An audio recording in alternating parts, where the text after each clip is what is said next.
반갑습니다, 여러분. 이를텐의 시간입니다. 오늘은 창세기 11장입니다.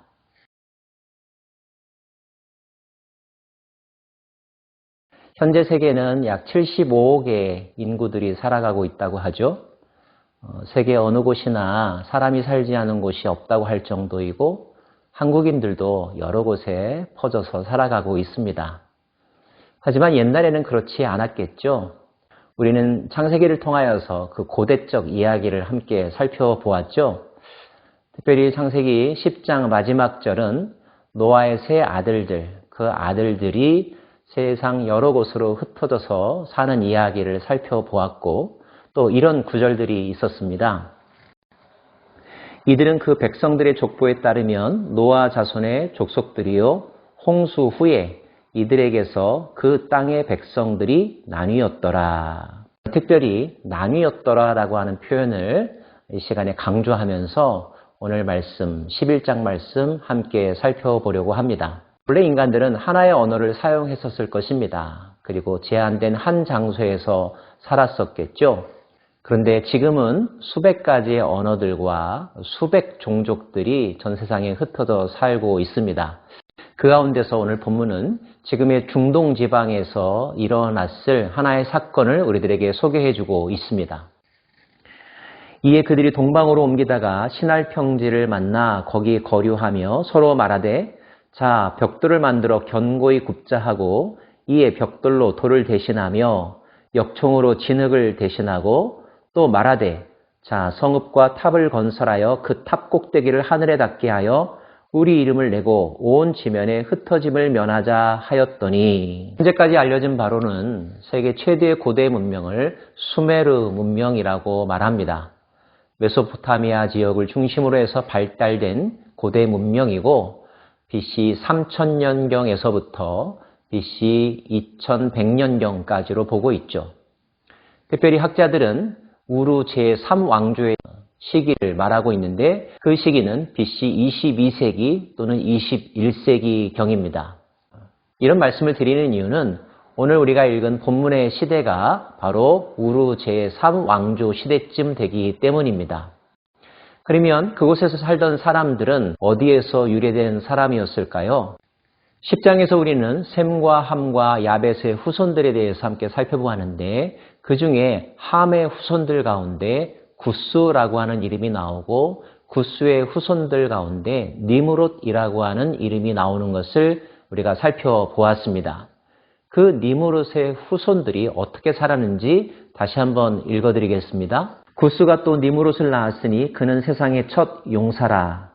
그의 나라는 시날 땅의 바벨과 에렉과 악갓과 갈레에서 시작되었으며 그가 그 땅에서 아수르로 나아가 니느웨와 르호보딜과 갈라와 및 니느웨와 갈라 사이에 레센을 건설하였으니 이는 큰 성읍이라. 구스의 후손, 니므롯의 후손들이 주로 살았던 지역이 바로 수메르 문명을 이루었다고 여러분 이해하시면 좋을 것 같습니다.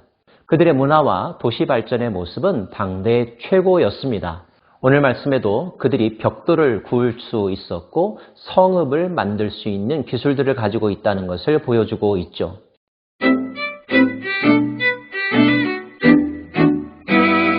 그런데 이런 문명의 발달이 고대 인류 역사의 큰 물줄기를 바꾸게 되는 전환점이 됩니다.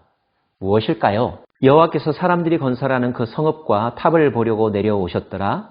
여호와께서 이르시되 이 무리가 한 족속이요 언어도 하나이므로 이같이 시작하였으니 이후로는 그 하고자 하는 일을 막을 수 없으리로다.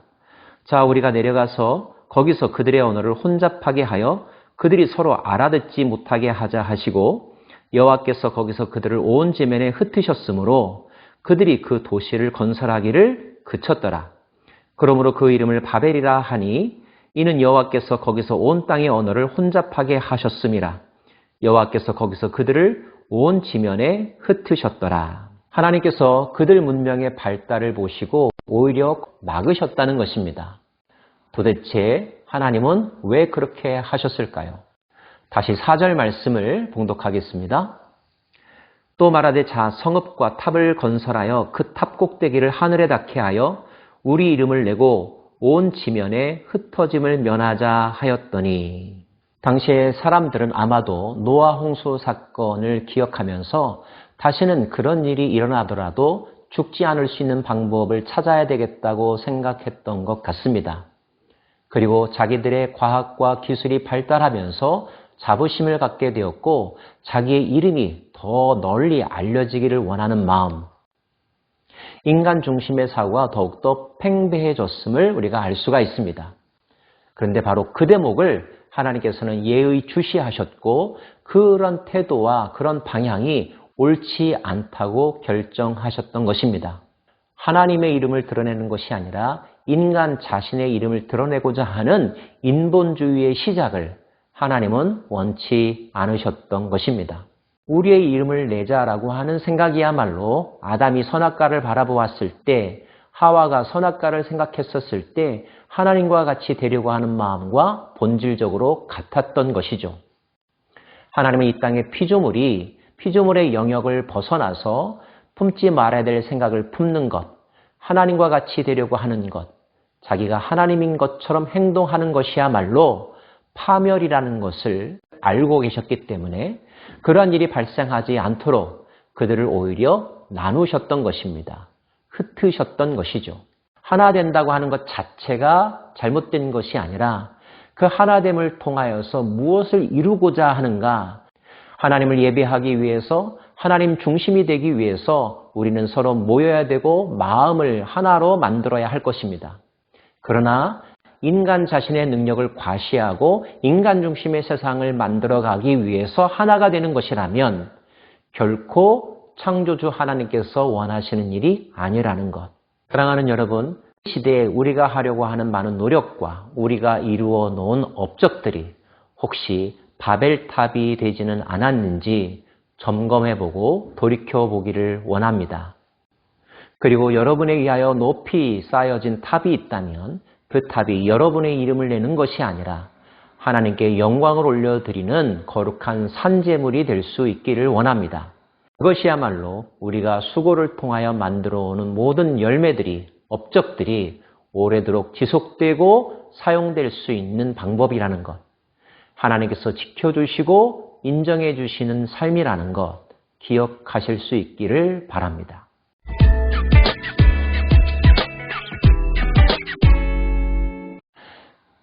여기까지의 이야기, 창세기 1장에서부터 11장 9절까지의 이야기는 인류 보편의 역사라고 말할 수 있습니다. 이제 11장 10절에서부터는 그 수많은 인간들 가운데서 특정한 한 사람, 한 가문의 이야기를 우리들에게 소개해 주고 있는데 바로 셈족이며 그들의 후손들입니다. 셈의 족보는 이러하니라. 셈은 100세 곧 홍수 후 2년에 아르박삭을 낳았고 아르박삭을 낳은 후에 500년을 지내며 자녀를 낳았으며 아르박삭은 35세에 셀라를 낳았고 10장에도 이미 나온 것처럼 셈의 후손 가운데 아르박삭이 그리고 에벨이, 벨렉이 나홀과 데라와 아브라함으로 그 계보가 이어지는 것을 성경은 우리들에게 소개해주고 있습니다. 그리고 그 데라의 가문이 살던 곳이 바로 니무롯에 의하여서 만들어진 수메르 문명의 한복판 갈대아 우르라고 하는 것을 우리는 알 수가 있습니다. 그런데 성경은 그 데라가 갈대아 우르에서 평생 살지 아니하고 그곳을 떠나 다른 지역 하란이라고 하는 곳으로 이주했음도 소개해주고 있지요.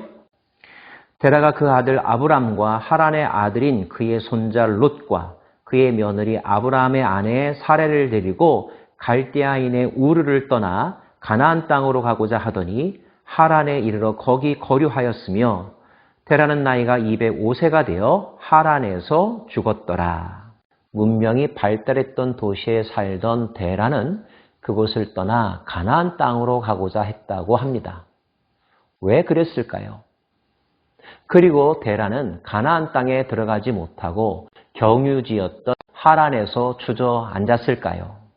우리는 앞으로 전 세계에 흩어진 인간들 가운데서 한 집안, 한 사람의 이야기에 초점을 맞추면서 그 사람의 인생 가운데서 하나님께서 어떻게 역사하시는지, 하나님이 그의 인생을 통하여 우리들에게 무엇을 말씀하시는지에 대해서 함께 살펴보려고 합니다. 성령께서 주시는 지혜가 우리 안에 가득하기를 원하고 볼 곳을 볼 수 있는 눈이 열려지기를 원합니다. 함께 기도하겠습니다. 하나님께서 온 세상을 흩으셨습니다. 언어조차 나누이게 하셨습니다. 인간의 마음속에 있는 생각의 방향이 잘못되었다는 것을 아시고 인간으로 하여금 더 큰 죄를 짓지 못하도록 미리 예방하신 것으로 압니다. 하나님, 이제 우리에게 주어진 힘을, 지혜를 잘못 사용하지 아니하고 하나님을 영화롭게 하는 데 사용하는 지혜로운 하나님의 백성들의 삶 살아갈 수 있기를 원합니다. 우리의 마음을 다스려 주시고 선한 길로 인도하여 주옵소서. 예수님 이름으로 기도합니다. 아멘.